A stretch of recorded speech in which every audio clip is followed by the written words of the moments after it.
أعوذ بالله من الشيطان الرجيم. بسم الله الرحمن الرحيم. قال رب أنى يكون لي غلام وقد بلغني الكبر وامرأتي عاقر قال كذلك الله يفعل ما يشاء۔ سورہ آل عمران کی آیت نمبر 40۔ ترجمہ اس کا یہ ہے کہ زکریا علیہ السلام نے کہا کہ میرے رب، میرے لڑکا کیسے ہوگا حالانکہ مجھے بڑھاپا آ پہنچا ہے اور میری بیوی بھی بانجھ ہو چکی ہے۔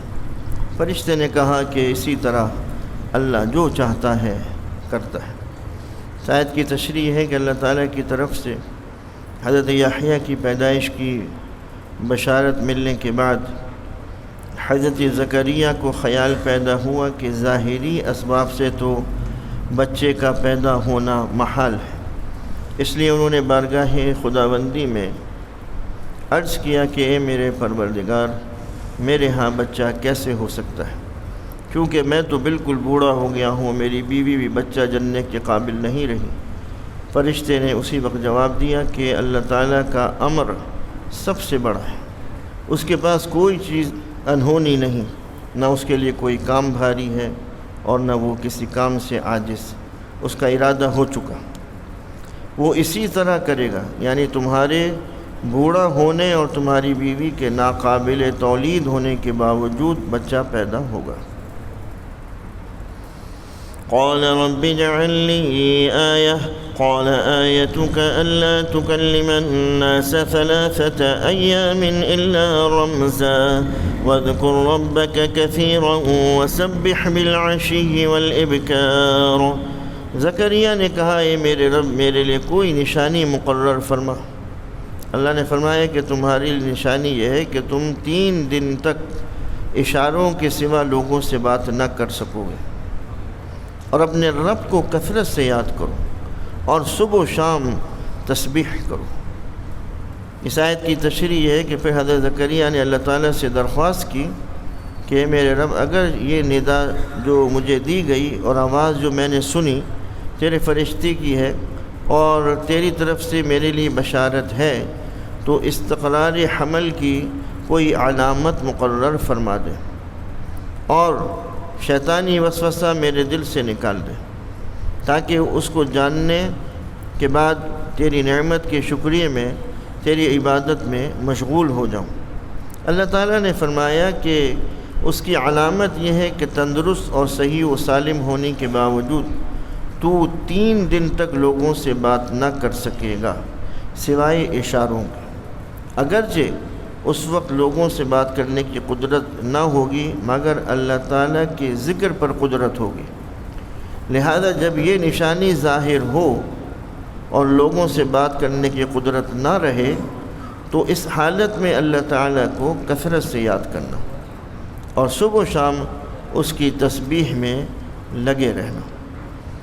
وَإِذْ قَالَتِ الْمَلَائِكَةُ يَا مَرْيَمُ إِنَّ اللَّهَ اصْطَفَاكِ وَطَهَّرَكِ وَاصْطَفَاكِ عَلَى نِسَاءِ الْعَالَمِينَ يَا مَرْيَمُ اقْنُتِي لِرَبِّكِ وَاسْجُدِي وَارْكَعِي مَعَ الرَّاكِعِينَ۔ اور جب فرشتوں نے کہا کہ اے مریم، بے شک اللہ نے تمہیں منتخب فرما لیا ہے اور تمہیں پاک کر دیا ہے اور تمہیں سب جہان کی عورتوں کے مقابلے میں چن لیا ہے، اے مریم تم اپنے رب کی عبادت کرتی رہو اور سجدہ کیا کرو اور رکوع کرنے والوں کے ساتھ رکوع کیا کرو۔ آیت کی تشریح یہ ہے کہ فرشتوں نے اللہ تعالیٰ کے حکم سے حضرت مریم کو خبر دی کہ اللہ تعالیٰ نے تجھے عبادت کی کثرت، دنیا سے بے رغبتی اور شیطانی وساوس سے دوری کی بنا پر اپنے خاص قرب کا درجہ عطا فرما دیا ہے اور تجھے برگزیدہ کر لیا اور تمام جہان کی عورتوں پر فضیلت دی، یعنی اس زمانے کی تمام عورتوں پر فضیلت دی۔ ابو موسیٰ اشعری رضی اللہ عنہ سے مروی ہے کہ رسول اللہ صلی اللہ علیہ وسلم نے ارشاد فرمایا کہ مردوں میں تو کامل بہت ہیں، لیکن عورتوں میں کامل صرف مریم بنت عمران اور فرعون کی زوجہ آسیہ۔ اور عورتوں میں عائشہ کی فضیلت ایسی ہے جیسے ثرید کی فضیلت باقی کھانوں پر۔ پھر فرشتے نے حضرت مریم سے کہا کہ اے مریم، تو اس انتخاب پر اپنے رب کا شکر ادا کرنے کے لیے خشوع اور خضوع اور رکوع اور سجود میں رہا کر۔ اللہ تعالیٰ تجھے اپنی قدرت کا ایک عظیم الشان نشان بنانے والا ہے، اس لیے تجھے اپنے رب کی طرف پوری رغبت رکھنی چاہیے تاکہ تجھے اللہ تعالیٰ کا قرب حاصل ہو۔ ذلك من أنباء الغيب نوحيه إليك وما كنت لديهم إذ يلقون أقلامهم أيهم يكفل مريم وما كنت لديهم إذ يختصمون۔ یہ غیب کی خبریں ہیں جو ہم آپ پر وحی کرتے ہیں، اور آپ ان کے پاس نہیں تھے جب وہ یعنی قرعے کے لیے اپنے قلم ڈال رہے تھے کہ مریم کی کفالت کون کرے گا، اور آپ اس وقت بھی ان کے پاس نہ تھے جب وہ جھگڑ رہے تھے۔ اس آیت کی تشریح ہے کہ اللہ تعالیٰ حضرت صلی اللہ علیہ وسلم کو مخاطب کر کے فرماتا ہے کہ یہ اہم اور گزرے ہوئے واقعات، یعنی حضرت زکریا اور حضرت یحییٰ اور حضرت مریم علیہم السلام کے واقعات غیب کی خبریں ہیں